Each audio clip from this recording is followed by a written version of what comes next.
Welcome back to the Oposiciones for You channel. I am thrilled to have you join us for the third video in our grammar series, topic 12 on the exam. In our previous episodes, we explored the foundations of grammar and traced its historical development. Today, we dive into the realm of contemporary approaches to language teaching. In this video, we will focus on two contemporary approaches, each with its own unique characteristics and impact on language instruction. The first approach, which gained considerable support from the UK government a couple of years ago, received significant investment and resources, especially with the added urgency brought by the pandemic. However, it has faced criticism from teachers, leading to a decline in its implementation across schools. While we will briefly touch upon the first approach, our main focus today will be on the second approach, known as Extensive Processing Instruction, or EPI. EPI is part of the lexicogrammar approach to second language teaching and learning, a comprehensive and evidence-based methodology that has gained recognition and popularity among educators, especially in the UK. Throughout this video, we will dedicate ample time to explore the intricacies of EPI, understanding its core principles and unraveling its potential benefits in the language classroom. As we delve into the lexicogrammar approach, we will gain valuable insights into how EPI can foster effective language acquisition and promote learners' communicative abilities.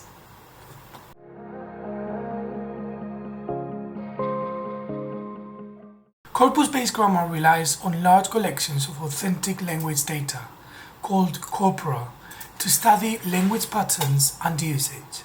It provides insights into how language is actually used by native speakers. In second language teaching, corpus-based grammar allows educators to focus on teaching language that is relevant and current.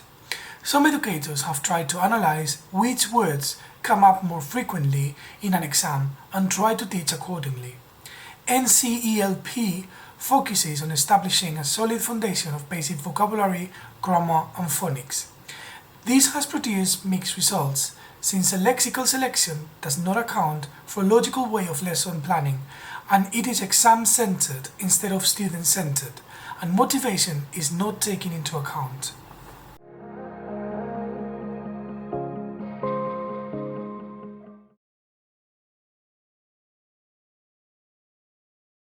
This approach emphasizes the integration of grammar and vocabulary, recognizing that language consists of meaningful chunks rather than isolated rules.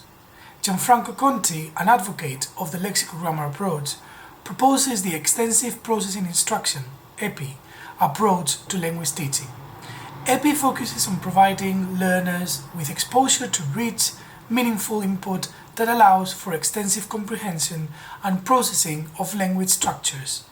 By engaging learners in meaningful and context-rich activities, EPI aims to develop their grammatical competence naturally and holistically. When teaching grammar in a second language lesson, it's important to follow evidence-based strategies for effective instruction.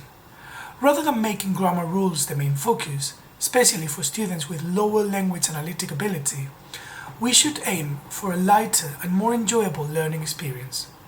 Gamification can be used to make the content fun and engaging. Additionally, we should ensure that the learning is relevant to students' personal and academical goals.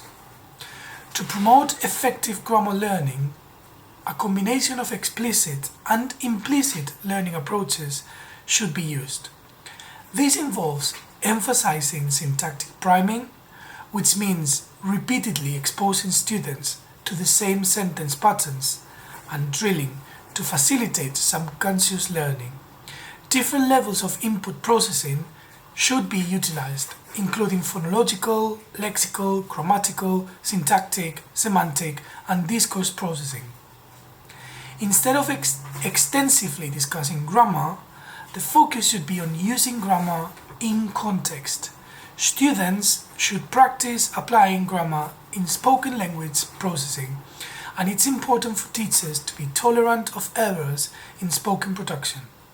Introducing new grammar structures in familiar contexts and gradually reducing scaffolding can help decrease cognitive load and enhance understanding.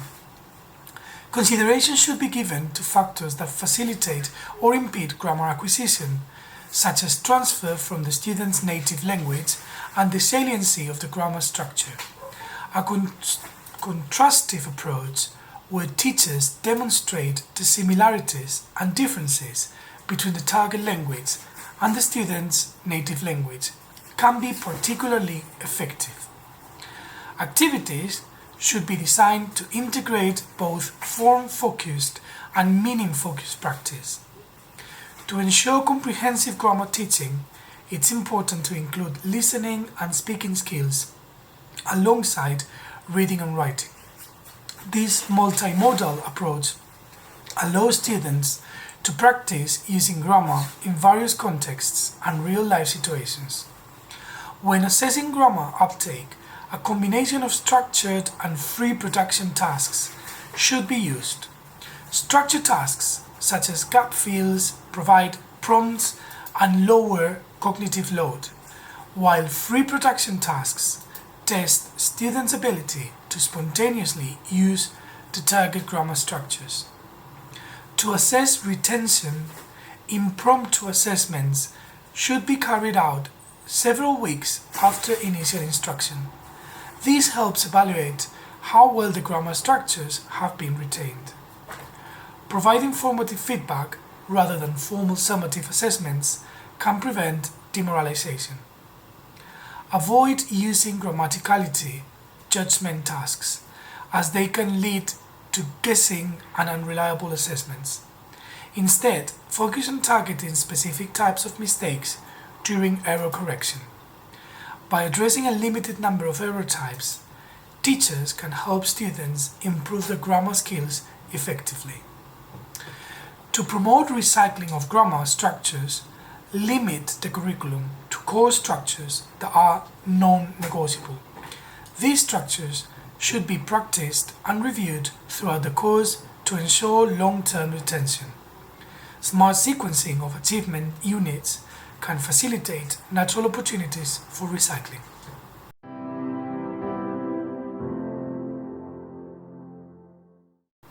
Stay tuned for more videos on grammar, only one last final video to go, and on the topics you will need to learn to pass the Oposiciones exam. Like the video and subscribe to my channel if you enjoyed it. Good luck, opositores!